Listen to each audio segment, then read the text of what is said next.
right, good morning. Hope everybody had a good bye week and got rested up here for the fourth quarter of the season. Going to be a fantastic matchup with two of the iconic brands in college football history. I think Oklahoma and Alabama ranked first and second since World War II in total wins, and maybe are tied for the most 11-win seasons in college football history. So Alabama's got a fantastic football team. They're undefeated at home. Eight straight wins for them since an opening game loss to Florida State. And I think they have the longest home winning streak in the country at 17 wins. They're averaging win margin is 40-11, and their wins at home. And they got a really good roster. They're playing really well on both sides of the ball. Their defense leads the SEC in turnovers caused and turnover margin. And offensively, they've been just incredibly efficient. The quarterback's only thrown one interception. This is his fourth year, really experienced, incredibly savvy, very accurate, just under 70% completion percentage. He's got a ton of touchdown to interception ratio. I think he's got something like 17 touchdowns. And just been really fantastic. The skills as good as we'll see all year. Got a really good offensive line, incredibly physical, and then again defensively they're really aggressive, super well coached in all three phases. Going to be a great challenge, but something I know our guys are looking forward to. We'll start far right, Barry. Yeah, Brent, in the 10 days since the Tennessee game, you had to play the late interception where you really wanted to run the ball. Have you done any self-scouting or protocol change or discussion about how you can avoid that kind of situation in the future? Yeah, we got a small window to communicate. We got to be very clear about what we want and making good decisions that way from a communication standpoint. And but yeah, we do a lot of self-scouting. Certainly that. Situational football, we discussed it, immediately, and some other scenarios there in the second half as well. Really, from our season, we've had several games come down to the last drive or two of the game. So, normal protocol and during in-season self-scout, but something that we can't be on the wrong side of.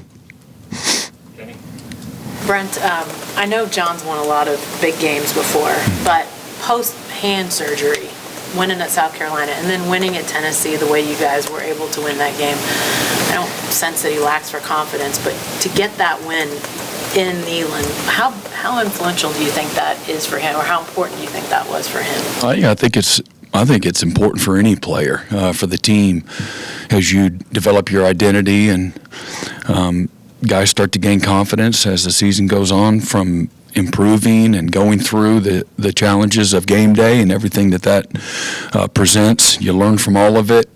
I think John's got great self-awareness. We've got a team that's got a lot of awareness, and a team, John included, that want to be coached and willing to have truthful conversations so that you can improve and get better. And that's the only way you can do it is by going through it. Brent, I think it was the drive right after the defensive touchdown against Tennessee. Daniel Okoye comes in, gets a sack. Just what's it been like watching him continue to develop this season and him being ready for that one? Yeah, really hungry. He's got a ton of energy. Loves to be coached. Shows up every day with just a willingness to go to work. Obviously, you saw a small snapshot. We see him every day, and a guy that has a chance to have a great future, and but he's really taken another big step from a confidence and a consistency standpoint. At defensive end, Coach Chavis done a great job. Danny's done a great job of working and just improving, from his foundation where he started and playing the level of football that he played to where he's at now. It's just incredibly exciting, and but he's a really disruptive, explosive player. Brent, just sort of a program question for you. Tomorrow they're going to approve the next phase of the West Side Stadium renovations, and I'm just curious how involved you are in those discussions. Just how important is that for the investment in the program?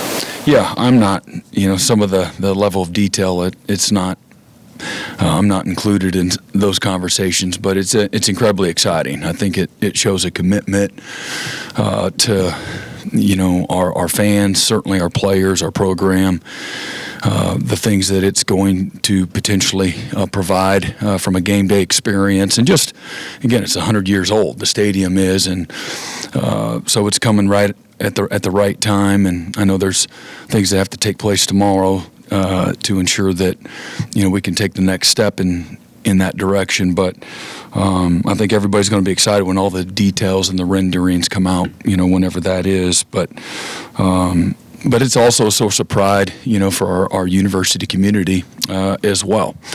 And but looking forward to, taking another big step that way. And again, I think,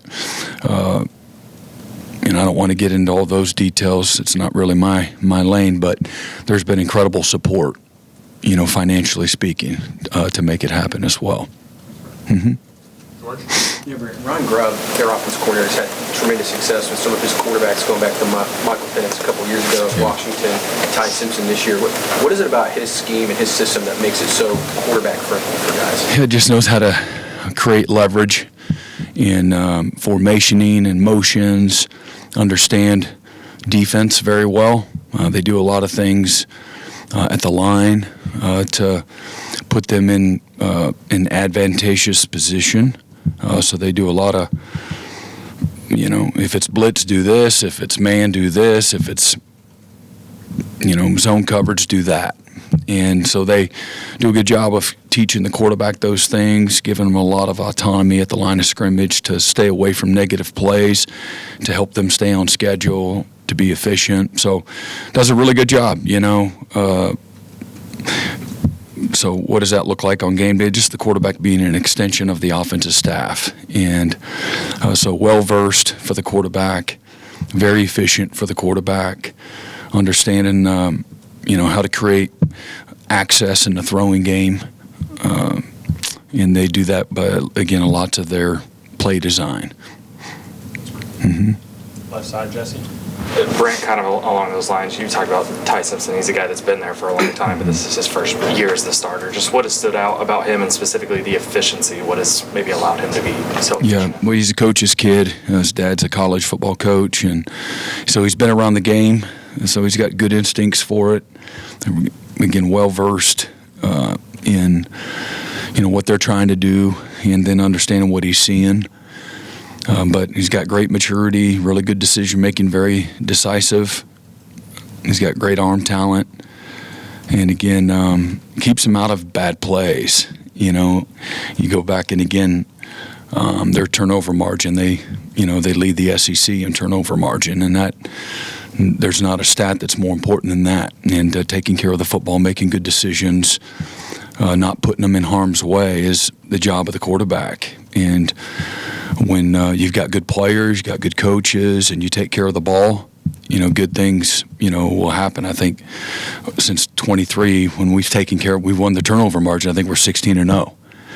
And so that's just, that's something that they've done at a really high level. I think a year ago, I don't know where exactly they ranked a year ago at this time, but it wasn't, they're not in the same place from a, taking care of a ball standpoint. Mm-hmm. Brent won't necessarily mean anything Saturday, but you haven't been to Bama before. What do you remember about that?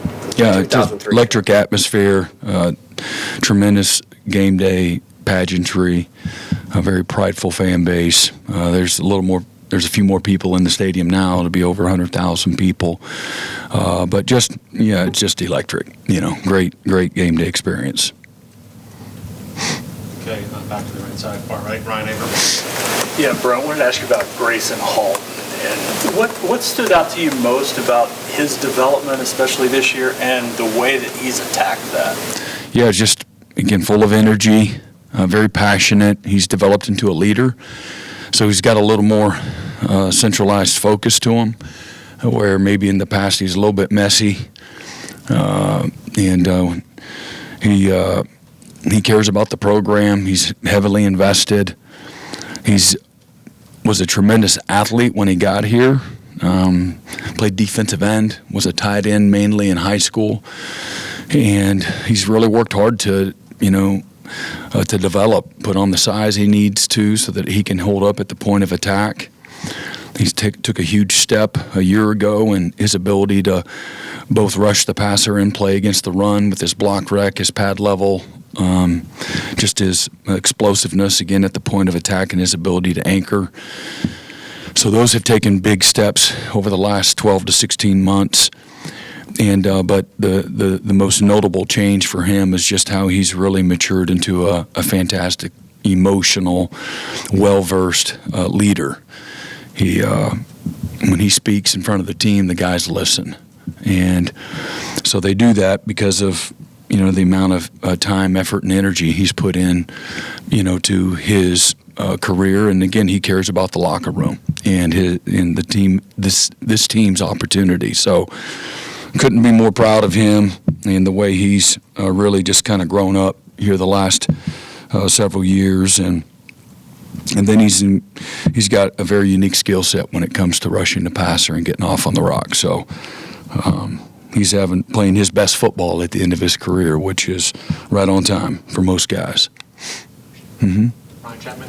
When you have an offense that's not super highly rated rushing, sometimes that can pop up in the red zone. But Alabama, top 20 in red zone offense.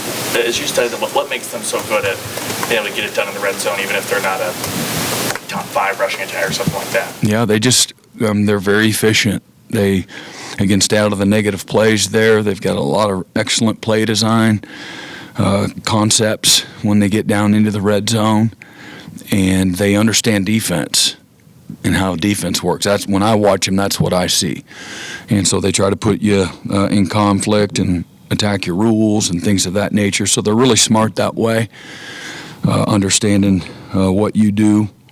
They run the ball in that area really well. They got good players.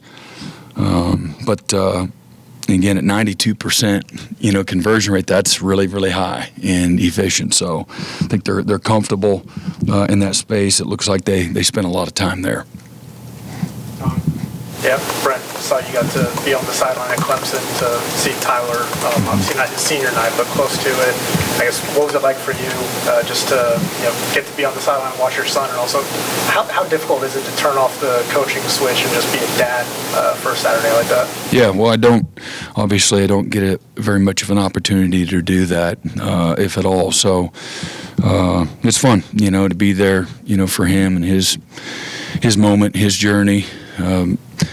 Being a coach, sometimes everything's about you and your career, and the family kind of follows suit. So thankful that I had the opportunity to do that. What's it like? I mean, it's a very relaxing place. It's when it comes to being able to just be dad and not make it about you. So it was good. Yeah. I was going to ask about that as well. What do you think of Dabo's impression of you? I was told about it. I haven't heard it. He's got me down. He's got about everybody down when he's good at the impressions, but I don't think it was 4th down. It was a different situation. I think it was 2nd and extra long, but that's neither here nor there. I have another one. Some of the Alabama players have already talked about kind of wanting to rectify what happened here last year. They're going to be talking about revenge and everything like that. How do you guard against that with your guys? Yeah, I don't think that a year ago, good or bad. I've never carried over wins and losses. You learn from all of it, but I think it can paralyze you, by holding on to something.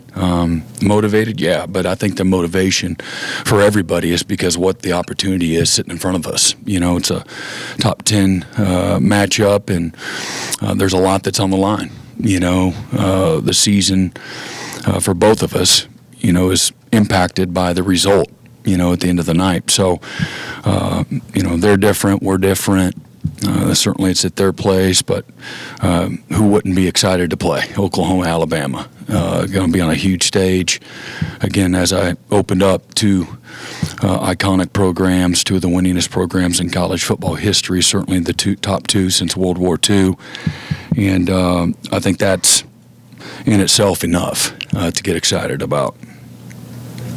Back left, Davis. Yeah, Brent. I've noticed David Stone runs out with the Oklahoma state flag before every game. What does that say about his commitment to the program, especially what happened? David's got tremendous pride in being from this state. The past former players, certainly at this program, and the other players that have been born and raised in this state as well, is mentored by several of them. But he's a very grounded young guy, cares about people as much as any player I've ever been around, cares about his opportunity, cares about his family, but he's a proud Oklahoman. And I think it's something that's important to him that he represents that, gets an opportunity to represent that on game day. I think it's pretty cool. James Hale. Brent, I think it's so cool that you got to go back to see T-Bone play, and you and Julie got to go back. I think that's so neat. Their ability to vertical passing game. They got three great receivers in this game. I think one of the great games within the games is your matchup with your secondary and your back seven, or how, you're going to say the whole defensive team against that passing attack. Can you talk about that matchup? Yeah, just they've got explosive playmakers from one side of the field to the other. They do a great job. The tight ends are included in that. They make a ton of plays as well, both in the underneath game and the vertical game. But they've got length and tremendous catch radius. I think that goes without saying. Their ability to catch the runners underneath is what makes them, really dangerous as well. The screen game, they get them involved in the screen game, but they're hard to contain. And you got to put body on body and play with the right kind of leverage. If you don't have the right kind of leverage based on where your help is, they'll make you pay. The quarterback is, as I said, very accurate, but they know how to run routes. They're very detailed in how they play the game. Coach, if there were one or two things that you could say about the offensive line in terms of run blocking for the last 3 games that stand out to you, what would they be so that the average fan can understand what's I think confident, physical at the point of attack, and still improving that way. They've gained confidence through a lot of hard work. I think being together as well, having some success, helps build a little bit of a rhythm and the confidence as well. They haven't been perfect, but it's a group that has shown that they've learned from some of the issues that they've had. And again, all their best days are still in front of them. So there's a lot that goes into that offensive line success. It's the back, it's the tight ends, the quarterback, getting them in and out of the right runs or protections, things of that nature. And but it's a group that's slowly coming along, and it's been a big deal these last 3 games, having the opportunity to go in the fourth quarter late in the game and have a chance to win because of the improvement and the success that group has shown. And I think the last 3 games were, I think, in the top 3 in the SEC in our efficiency at running the football. So I think that's just I think it's a reflection of just steady improvement, and but still got a lot of work to do there too. Anyone else have a question for Coach Barry? Last year's, you didn't have a good year, but Bama comes here late in the year, and you guys played great. You shut them down. What'd that do, just beating them the way you did? What'd that do for the direction of the program and salvaging that season and preparing for this year, those kinds of things? Yeah, I mean, I don't know direction of the program or not. It was a great moment. I look at them all that way. They all matter. But, for our guys, I think it was a sign when we get out of our own way, take care of the football, run it efficiently, create explosives in the run game, making good decisions offensively, complementing each other on both sides of the ball in the kicking game. We're on the plus side of the margin. We scored on defense. created some short fields for the offense, and just played really good, clean, complementary, fundamentally sound physical football. And, so that was a byproduct of that. And, for us, using that moment to teach our guys, look, just be better at the basics than the guy you're lining up against. And sometimes we can overcomplicate things, and but that's what it was. It was a good moment and a teaching moment. Yeah, just how are Mason and Kobe doing after the week off? Yeah, again, haven't seen them on the field since last Thursday, so I'll see them here later on today. We'll see where they're at. Thanks. Mm-hmm. Brent, the emergence of Xavier Robinson, tailback. I mean, he had his moments last year too, but he looks like he's even bigger and stronger right now. Talk about him and his development. Where do you think he's at as a running back? Yeah, I mean, he's gaining confidence. He was missed some time during fall camp early in the season, was banged up, and he's a very instinctual runner, runs good and strong and tough behind his pads, got great feet and a good natural feel how to set up blockers, and again, just a sophomore, and so his best football still in front of him.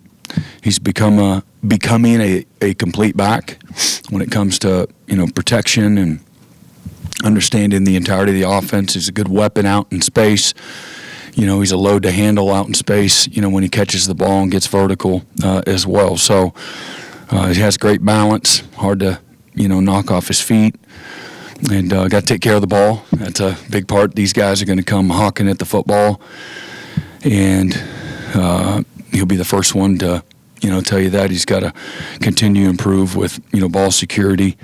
He's done a pretty good job, but again, that was a huge one. We got 1st and 10, in a scoring position 2 weeks ago, and but he's worked really hard, for his opportunity, stayed ready, and shows when you do that, he's made the most of his opportunity.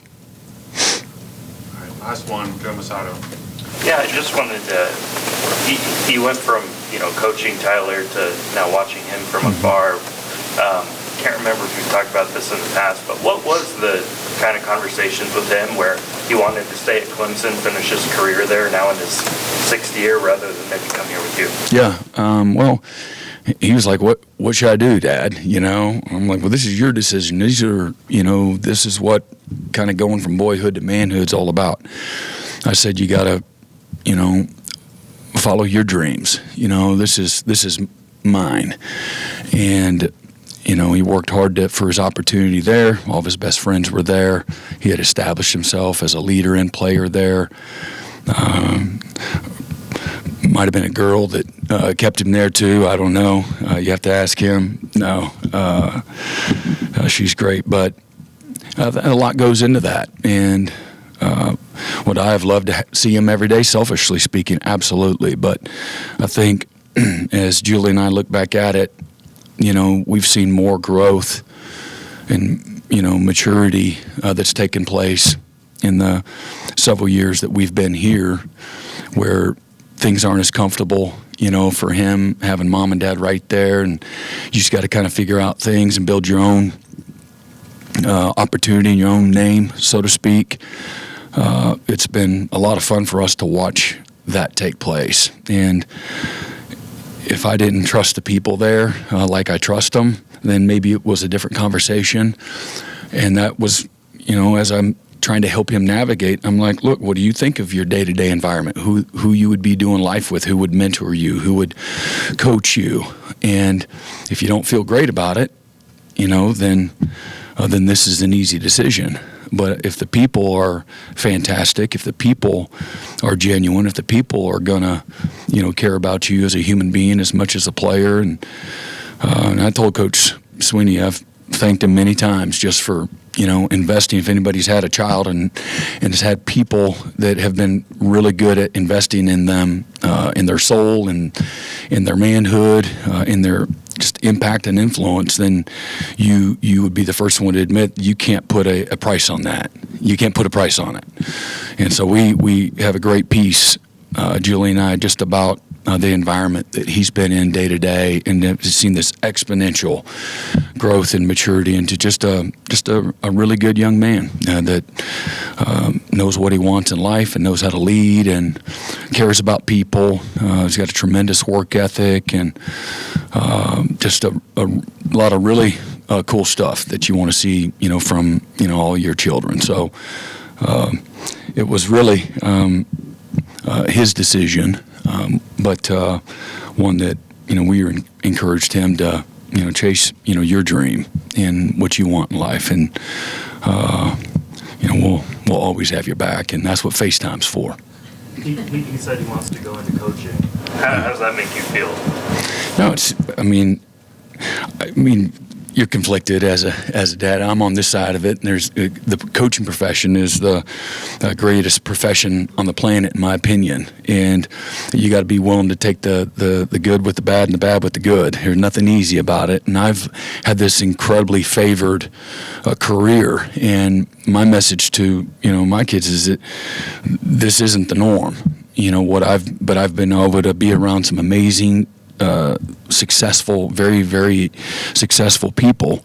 And so I've not seen things like some other people maybe have. At the same time, I've worked hard for every opportunity I've been given, and feel like that I've, again, been fortunate to do so. So, but he's got great instincts for the game. He's always been a leader. He sees things from a different type of lens. So he's got a lot of amazing qualities in both leadership, and his football natural instincts are a little bit different. So, proud dad.